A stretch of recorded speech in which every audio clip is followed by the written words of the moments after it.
The Battle of Salasil, or the Battle of Chains, was the first battle fought between the Rashidun Caliphate and the Sassanid Persian Empire. The battle was fought in Kuwait soon after the Ridda Wars were over, and Eastern Arabia was united under the authority of Caliph Abu Bakr. It was also the first battle of the Rashidun Caliphate in which the Muslim army sought to extend its frontiers. Background: Misna ibn Haris was a tribal chief in northeastern Arabia, residing close to the Persian border. After the Wars of Apostasy, Misna raided the Persian towns in Iraq. The raids were successful, with a considerable amount of booty being won. Misna ibn Haris went to Medina to inform Caliph Abu Bakr about his success, and Abu Bakr appointed him as the commander of his people. After this, he began deeper raids into Iraq. Using the mobility of his light cavalry, he could easily raid any town near the desert and disappear again into the desert,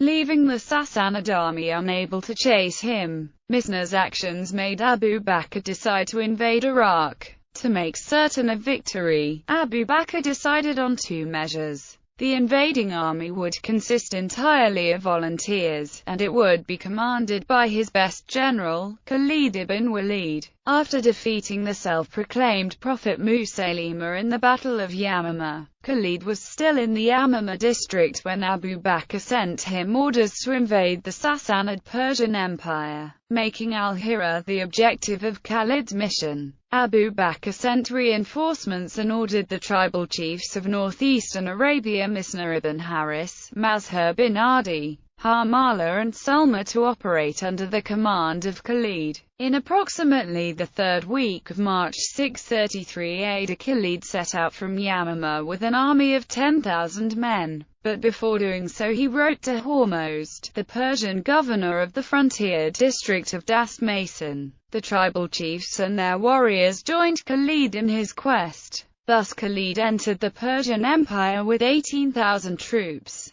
The Persian commander informed the emperor about the threat from Arabia and concentrated an army for the battle, consisting of a large number of Christian Arab auxiliaries. Khalid's strategy. The Sassanid army was one of the most powerful and best equipped armies of the time, and was an ideal force for a set-piece, head-on confrontation. The only weakness of the Persian army was in its lack of mobility. The heavily armed Persians were not able to move fast, and any prolonged movement would tire them. On the other hand, Khalid's troops were mobile. They were mounted on camels with horses at the ready for cavalry attacks. Khalid's strategy was to use his own speed to exploit the lack in mobility of the Sassanid army. Geography would help Khalid ibn Walid to carry out this strategy successfully. There were two routes to Arbela, via Kazima or via Hafar. So Khalid wrote a letter to the Persian leader Hormozd from Yamama so that he would expect Khalid to arrive via the direct route from Yamama to Kazima, and then to Arbela.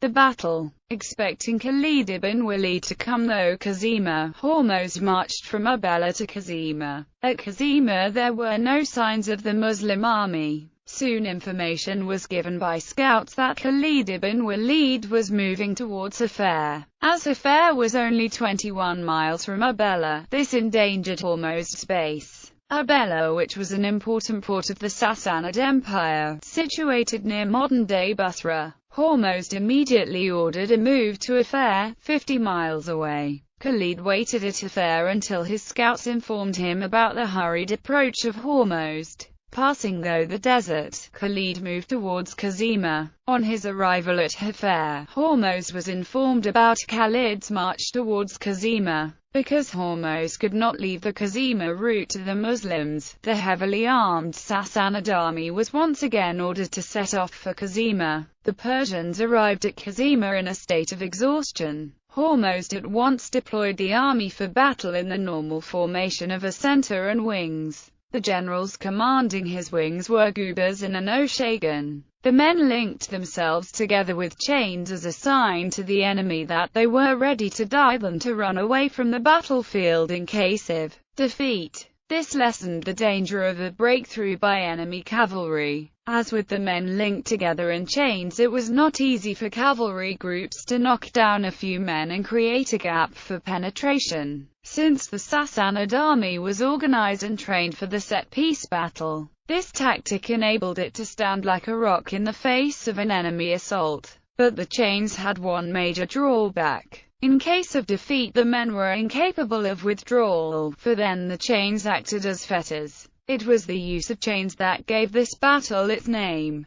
Hormozd had deployed his army just forward of the western edge of Kazima, keeping the city covered by his dispositions. Khalid deployed his army with the desert behind him, so that they could retreat there in case of defeat. The exhausted Persian army was unable to stand the attack for long, and the Muslims successfully penetrated the Persian front in many places. Sensing defeat, the Persian generals commanding the wings, Gubazan and Oshagan, ordered a withdrawal, which led to a general retreat. Most of the Persians who were not chained managed to escape, but those who were chained together were unable to move fast, and thousands of them were slain. Aftermath. After the Battle of Chains, Khalid defeated the Persian armies in 3 more battles and captured his objective, Al-Hira. The first Muslim invasion of Iraq was completed within 4 months. Abu Bakr did not direct Khalid to move deeper into the Sassanid territory, as the Sassanids had ordered reinforcements which could have easily routed and defeated the worn-out Muslim armies, and Khalid's orders were now to set out to win over the Persian population of Hira. After 9 months he sent him to command the invasion of the Byzantine Empire on the Syrian front.